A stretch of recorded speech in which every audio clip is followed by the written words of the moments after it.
মামু জি আপনি কিন্তু আর যাইলে ঠান্ডা খায়েন না। জি আর যাইলে ঠান্ডা কিন্তু খায়েন না। আজরাইলে ঠান্ডা খাবো না? জি না, আজরাইলে ঠান্ডা কি? ও বাজারে বেসে। মামু মামু মামি এসব কি বলছে? মামু ঠিক কথা বলছে। ঠিক কথা বলছে? মামু মামু জি আমি কাঁদছিলাম মানে আপনি মামু নিছে না।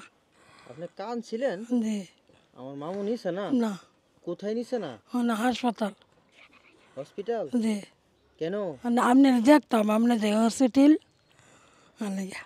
আমাকে দেখার জন্য? জি আপনি কিন্তু আর যাইলে ঠান্ডা খায়েন না। জি আর যাইলে ঠান্ডা কিন্তু খায়েন না। আজরাইলে ঠান্ডা খাবো না? জি না, আজরাইলে ঠান্ডা কি? ও বাজারে বেসে। বাজারে যে বিক্রি করে জি এগুলি আজরাইলে ঠান্ডা? জি কে বললো আপনাকে? মানতে তো শুনি। মানুষের কাছ থেকে শুনেন? জি খাইলে কি হবে? উসুক জি উসুক। মামু মামু মামি এসব কি বলছে? মামু ঠিক কথা বলছে। ঠিক কথা বলছে? মামু কিসের ঠান্ডার কথা বলছে? এই শয়তান ঠান্ডা, জি শয়তান ঠান্ডা। শয়তানের ঠান্ডা? হুম, কোথা থেকে পাইলেন আপনারা এসব? আমি মাঝ সবতে শুনছি। মানুষের কাছ থেকে শুনছেন? শুনে কইলাম। শুনে বলছেন? মামু প্রিয় দর্শক, সবাই তো বলাবলি করছে ইসরায়েলের পণ্য বয়কট করার জন্য। তাই মামু মামি মানুষের মুখ থেকে শুনে আমাকে নিষেধ করছে আজরাইলের ঠান্ডা যাতে না খাওয়া হয়।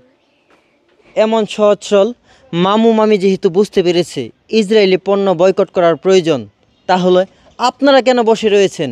চলুন সবাই মিলে ইসরায়েলি সকল পণ্য বয়কট করি। মুখ থেকে নয়, মন থেকে ঘৃণা করতে হবে। আপনার আমার কাছে তাদের পণ্য বিক্রি করেই সেই লাভ্যাংশ দিয়ে আমাদের সেই ফিলিস্তিনি মুসলিম ভাইদের উপর যুদ্ধ চালাচ্ছে। যদি আপনারা তাদের পণ্য বয়কট না করেন তাহলে রোজ হাসরের দিন আপনাকেও জবাব দিতে হবে। তাই চলুন সবাই তাদের পণ্য বয়কটের মাধ্যমে তীব্র প্রতিবাদ জানাই।